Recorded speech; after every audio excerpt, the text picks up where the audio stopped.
Hello అండి, నమస్తే. ఈరోజు నేను మీకు మామిడికాయ పులిహోర చేసి చూపించబోతున్నాను. ఇది పుల్ల పుల్లగా కారం కారంగా ఉండి చాలా రుచిగా ఉంటుంది. ఇది మామూలు పులిహోర కంటే డిఫరెంట్ టేస్ట్ ఉంటుంది.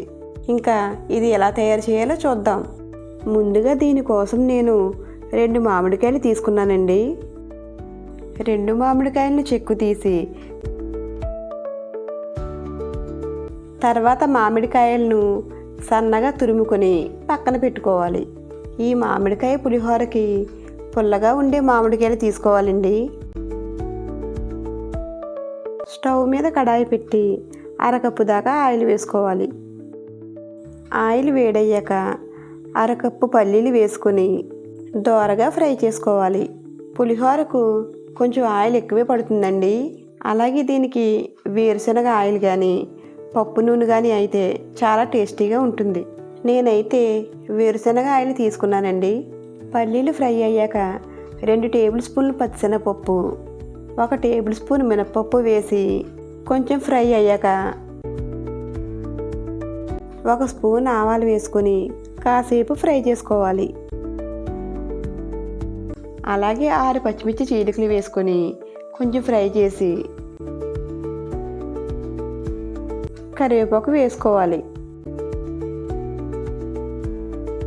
కరివేపాకు వేగాక 10 ఎండుమిరపకాయ ముక్కల్ని వేసుకొని మాడకుండా ఫ్రై చేసి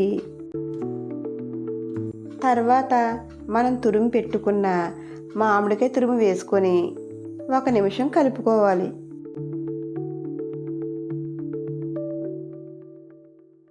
ఇప్పుడు 1 స్పూన్ పసుపు వేసి బాగా కలిపి అలాగే 2 స్పూన్లు ఉప్పు కూడా వేసుకొని బాగా కలపాలి. తర్వాత 1/2 స్పూన్ మెంతిపొడి వేసుకోవాలండి. దీనివల్ల పులిహోరకు మంచి వాసనతో పాటు రుచి కూడా వస్తుంది. ఇప్పుడు 1/2 టీ స్పూన్ ఇంగువ వేసుకొని కలుపుకోవాలండి. ఇంగువ వేసుకోవటం వల్ల మంచి సువాసన వస్తుంది. మామిడికాయ తురుము ఇలా మెత్తగా అవ్వాలండి.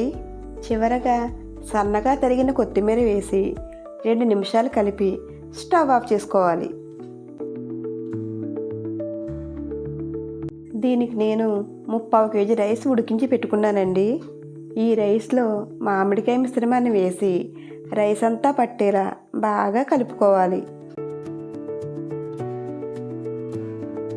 అంతేనండి, ఎంతో టేస్టీగా నోరూరించే మామిడికాయ పులిహోర రెడీ.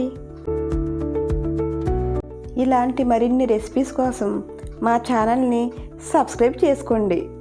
అలాగే ఈ వీడియోను లైక్ చేయండి, షేర్ చేయండి.